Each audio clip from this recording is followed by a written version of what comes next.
हम सब ने आसमान में चांद को देखा है, कभी पूरा गोल तो कभी एक पतली सी मुस्कान जैसा। पर क्या कभी ये सोचा है कि आखिर ये हर रात अपना रूप क्यों बदलता है? तो चलिए आज चांद की कलाओं के इसी रहस्य से पर्दा उठाते हैं। ये कहानी शुरू होती है अहमदाबाद के पतंग महोत्सव से। सोचिए, आसमान में पतंगे उड़ रही हैं और मीरा नाम की एक लड़की पतंग उड़ाते उड़ाते अचानक कुछ देखकर हैरान हो जाती है। उसे दिन के उजाले में आसमान में चांद दिख जाता है। उसके मन में भी वही सवाल आया जो शायद हम सबके मन में आता है कि चांद तो सिर्फ रात में निकलता है ना? मीरा की यही हैरानी हम सबको इस सवाल पर ले आती है कि आखिर चांद हर रात अपना आकार क्यों बदलता है। इस सवाल का जवाब खोजने के लिए हम एक जासूस की तरह कुछ सुरागों को जोड़ेंगे। ठीक है, तो इस मिस्ट्री को सुलझाने का हमारा पहला सुराग ये है कि चांद असल में एक बहुत बड़े आईने की तरह है।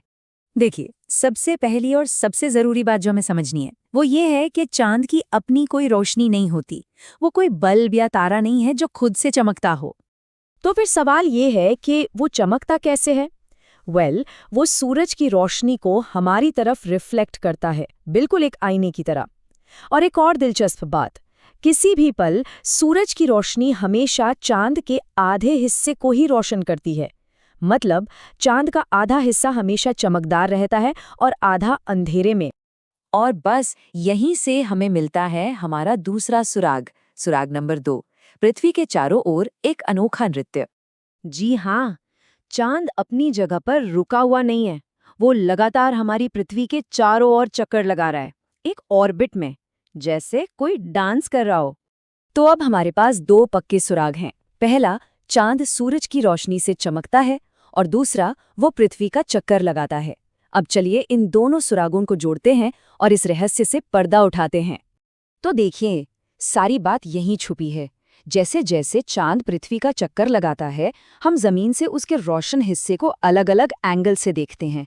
कभी हमें वो पूरा रोशन हिस्सा दिखता है, कभी उसका थोड़ा सा हिस्सा, और कभी कभी बिल्कुल भी नहीं। और पृथ्वी से दिखने वाले चांद के इन अलग अलग रूपों को ही हम चांद की कलाएं या फेजेस ऑफ द मून कहते हैं। ये पूरा चक्र जो लगभग 1 महीने तक चलता है, इसे हम 4 आसान स्टेज में समझ सकते हैं। सबसे पहले है अमावस्या, जब चांद हमें दिखता ही नहीं, क्योंकि उसका रोशन हिस्सा सूरज की तरफ और अंधेरे वाला हिस्सा हमारी तरफ होता है। फिर आता है वर्धमान काल, जब रोशन हिस्सा हर रात थोड़ा थोड़ा बड़ा होने लगता है। इसके बाद आती है पूर्णिमा, जब हमें चांद का पूरा रोशन चेहरा दिखाई देता है। और आखिर में आता है क्षीयमाण काल, जब चांद का रोशन हिस्सा फिर से घटने लगता है और वापस अमावस्या की ओर चला जाता है। इन शब्दों को थोड़ा और अच्छे से समझ लेते हैं। जब चांद का चमकीला हिस्सा बढ़ रहा होता है और वो पूर्णिमा की तरफ जाता है, उसे हम कहते हैं शुक्ल पक्ष। और जब चमकीला हिस्सा घट रहा होता है और वो अमावस्या की तरफ बढ़ता है, तो उसे कहते हैं कृष्ण पक्ष। और इस पूरे चक्र में 2 पल सबसे खास हैं। एक है पूर्णिमा, जब चांद पूरी तरह से गोल और चमकदार होता है, और दूसरा है अमावस्या, जब चांद आसमान में होता तो है पर हमें दिखाई नहीं देता। तो अब जब हम ये फेजेस समझ गए हैं, तो चलिए चांद के टाइम टेबल को समझते हैं और उस एक आम गलतफहमी को दूर करते हैं जो मीरा को भी हुई थी। हम में से ज्यादातर लोग यही मानते हैं, है ना, कि चांद तो सिर्फ रात में ही निकलता है। लेकिन ये बात पूरी तरह से सच नहीं है। इस पूरी पहेली का जवाब एक नंबर में छिपा है, 50। जी हाँ, 50 मिनट।